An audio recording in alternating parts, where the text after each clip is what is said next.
আসসালামু আলাইকুম এভরিওয়ান, কেমন আছেন আমার প্রিয় আপু ভাইয়ারা? আল্লাহর কাছে আশা করি সবাই সুস্থ থাক, ভালো থাক, নিরাপদে থাক।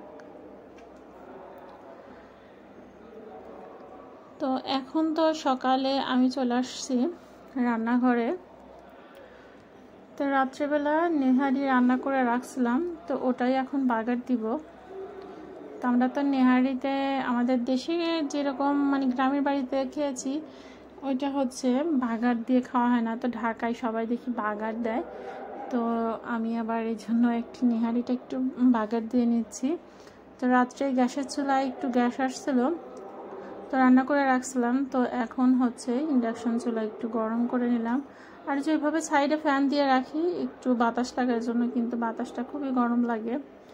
আমার হাজব্যান্ড উনিও বাসায় আছেন, তো ওনাকেও তুলে দিচ্ছি, আমিও খাবো এখন। তো নান রুটিটা কিনে আনা হয়েছে, এটা আর আমি ঘরে বানাই নাই। এখন এটাই আর কি একটু ওনাকে তুলে দিচ্ছি আর আমি তুলে নিব। তো বেশ ভালোই লাগছিল নেহারি রান্নাটা। আমি আবার একটু অন্যভাবে রান্না করি,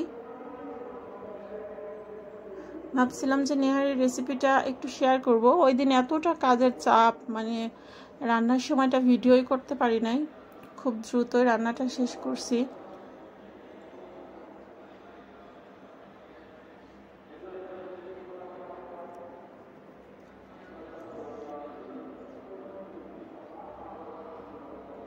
তো নান রুটিটা দিয়ে আমাদের সাধারণত সবসময় খাওয়া হয়। আর হচ্ছে উনি বাসায় আছে যেহেতু, অনেকগুলো আম নিয়ে আসছে, তো আমগুলাও হচ্ছে একটু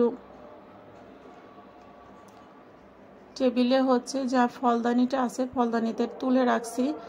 আর একটা কেটে দেখবো যে আসলে এই আশিনা আমগুলা কীরকম টেস্ট। তো আমটা আমি কাটার পরে দেখলাম যে খুব বেশি একটা মিষ্টি না, মিডিয়াম, খুব বেশি মিষ্টিও না আবার একেবারেও পাঞ্ছা না, মানে মিডিয়াম পর্যায়ে আছে। কিন্তু দেখতে কিন্তু মাশাআল্লাহ বেশ সুন্দর লাগতেছিল আমের চেহারা, কিন্তু চেহারা অনুযায়ী আমের টেস্টটা অতটা ভালো না।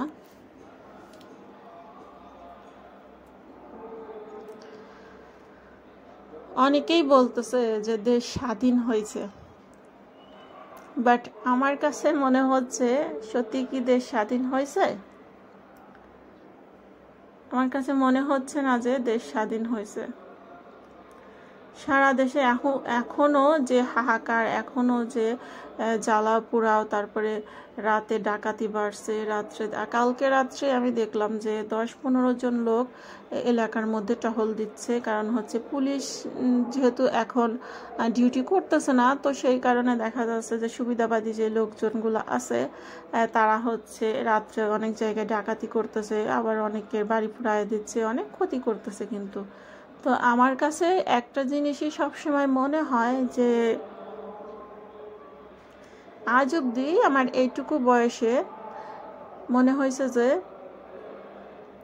যেই আসুক তার মধ্যে ভালো মন্দ মিলিয়ে থাকে, সেটা আওয়ামী লীগ হোক, বিএনপি হোক, অন্য যে কোনো দল হোক, তার মধ্যে না কিছু লোক যেমন ভালো থাকে, কিছু লোক সেরকম খারাপও থাকে। বিএনপি থাকতেও কি আমাদের দেশের অবস্থা কীরকম ছিল সেটা আমরা সবাই জানি, আওয়ামী লীগ এসে কী করছে সেটাও আমরা সবাই জানি, নতুন করে বলার কিছু নাই। তো এক দল মনে করেন এখন একটু ভয়ে আছে, তারা চুপ করে আছে, আর এক দলের শক্তি বাড়ছে, তো তারা দেশের কি অবস্থা করতেছে।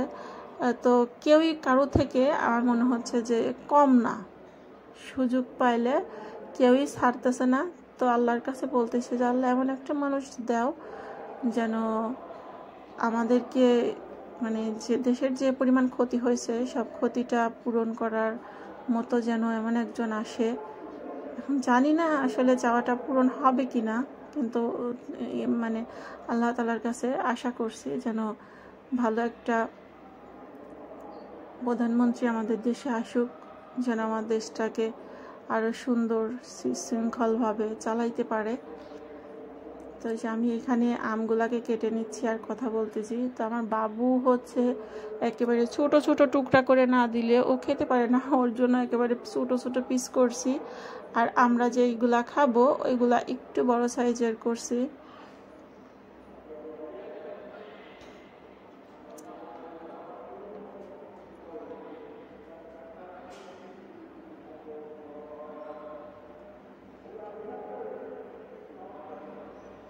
তো এটা ছোট্ট এই ভিডিওটি শেয়ার করলাম, কেমন লাগছে সবাই অবশ্যই জানাবেন। আল্লাহ হাফেজ।